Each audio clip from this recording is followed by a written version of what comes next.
Hey guys, Angus here, got another Airsoft product review for you guys. Today we're going to be taking a look at obviously the product set before us and the subject of the title down below the video. And that item is the MadBull Troy licensed Battle Axe Airsoft stock for your Airsoft AEG. Now this is a pretty nice external upgrade piece if you wanted to swap out your stock on your gun. You go ahead and put this on in its place. Now this is a little bit on the more expensive side. It runs you about $105 on different retail sites, and if you just want to look at information, there will be a link to MadBull's site down below in the description. Some of you might be saying that's a little bit much for just a piece of a stock, but for those of us who know Airsoft, stocks for some reason can fetch pretty good amount of money because, quite a few of them made rather well, and the MadBull one here is no exception. MadBull tends to make very good external pieces from what I've heard, from what I've handled, and the Battle Axe stock certainly is no exception. You can purchase it in 3 different colors. We have the black here. You can also buy it in gray as well as tan, depending on what color your AEG or whatever gun you're putting this on is.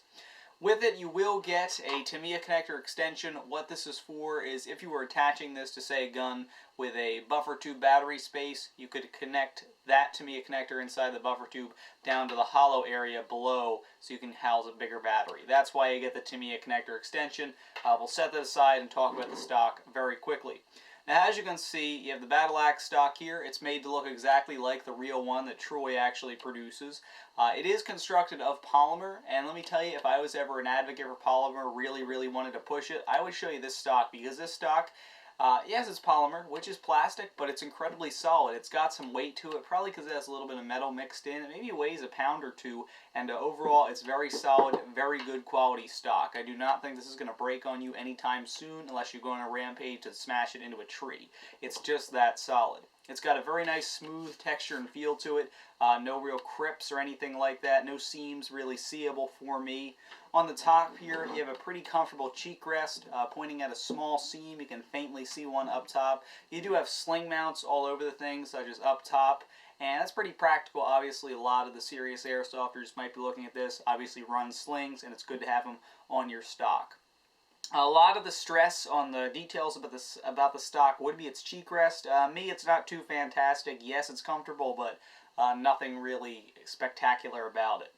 As far as the actual butt of the stock go, as you can see, you do have a pretty nice Troy stamp here. It actually looks pretty cool, and what's nice about it is it's not painted on. It's not actually made in rubber. It's made in the hard polymer so that it's not going anywhere. It's stuck on there. That's awesome. It'll always be there. Look pretty darn cool. You also see a nice little bit of serration and texture to the butt pad of the stock. That's nice, a little bit more comfortable, and it obviously grips onto your shoulder a little bit better. Now, actually opening the stock, obviously what you want to do is simply push down on this piece. Actually, in MadBull's own video, they use a screwdriver because it's incredibly tough to get it open. Really rips at your nails, but you can get it open if you really wanted to, as you can see. And when that's open, you do reveal your entire battery compartment here. Obviously, what this is made to do is connect onto a buffer tube. If you're running a buffer tube style battery, this whole extensive area becomes available to perhaps house another LiPo, obviously a rather thin one. And then down here, the main advantage of the stock is that now you have this whole hollow area to store an even bigger battery, which you wouldn't have if, say, you're running just a stock crane stock or a buffer tube style battery. So that's pretty awesome, and that's the main advantage of this stock. Shutting it up is very simple. Simply go ahead, give it a nice quick clack shut, and it locks into place rather well securely, not going to be flopping open.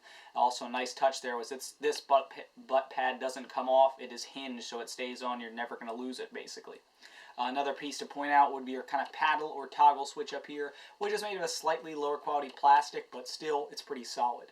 So that's essentially the stock in a nutshell inside. We took a look at it, but what does it look like on a gun? Well, let's head out in the field, talk a little bit more about the Battle Axe stock. Alright, so now we're actually out in the field. You guys can get a quick glimpse of what the Battle Axe stock actually looks like on an Airsoft AEG. In this case, my SIG 556, which makes it look kind of cool, but I think this would look a lot cooler on, say, a really mean-looking CQB M4. And that's certainly one reason people might purchase the Battle Axe stock. They might say, I really like the look of that stock. I think it would make my gun look awesome, so they just buy it for the cool factor. I mean, it certainly would make your gun look unique, as opposed to having the standard M4 LE or crane style stock on the gun. Now, other reasons, obviously, why someone would purchase this, the primary reason is 100% battery space. Let's say you have your old typical stock on here, crane stock, you can use nunchuck batteries. or a buffer tube style battery where you get to slide a thin little stick or LiPo battery inside there. With the Battle Axe stock, as you guys saw earlier, you get a big old battery space back there. Now you can house a larger battery in there, maybe a brick style, something like that. And that's the real reason I think someone would purchase this, just because they want that extra battery space. Essentially, this is the battery space of maybe a smaller full stock in adjustable form, which as you can see, it does adjust. You have your longer position, you push in the paddle, and you can go ahead and slide it to a shorter position too. So full stock style battery space in adjustable form, which is kind of cool as well. Let's say you buy it and your gun doesn't have the battery anywhere near the rear end of the gun, such as in my case where I'd have a PEC box up front. This could also be practical for storage purposes. Say you want to store some secret document for your game, maybe a spare battery, some cigarettes, whatever inside the stock. You certainly do have the space to do that. So that's kind of cool if you just wanted it for, say, storage purposes. Say you're going to put it on a gun where it's wired to the front. Now, with that being said, that's really all I have to talk about with the Battle Axe stock. Overall, it's very cool. It's a little bit pricey, but I think it certainly does weigh in as a good quality stock, made solidly. It's got a practical purpose to house a larger battery on your gun.